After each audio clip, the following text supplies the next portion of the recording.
handakki hawaijar sidi jamdeba khatang tani aina lolise asiga mapun ani khatang indo chagi pi khare haba aduga ki mapun ahum ka indo chagi pi khare aduga ki atai hinai gi thame do handakki hawaijar gi mariek se sumai tawre aina lon base dum mariek pudi dum ka bane haba sing haw do ka man be yam kuire ai so hawaijar ka chadaba ko aduna ai mingon dei leira saawda paisa ngai loira aduna ai ngonda khara leibado adugiduna dum phuchalline haba sidi akhoi sabai thamani dogi asigise mingonda pibadu budi asigagi mapa gi afabadu pirena ko do mayai se munba wale ba yong dum ya asi mingonda piba yagadra asi mingon piba yaroye bani se du se mundu se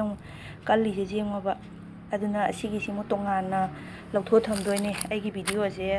atopa hawaijar taning ba khoi swai gi mina ko uba tagre hairakani aba ko lai se piu khol waina aduido sigi mathaki khatang tani ba jado ya manung thang ba di chaba yado de yaroi doira kana khangi do asi je omjalla ka da di ko na yara pusu ya ba adugi dum ai khoi ai na ngai phutpa du su si manung gi sumai dum tawre bane ada aphaba ngai mingon da pithora ga manung gi se phatta ba se asina khoi sari ne ba da asi se dum oma ka da pathara kani aba mundan tawine ba sigi se kai hai tu no mundi mulli ne kai hai tu no khangde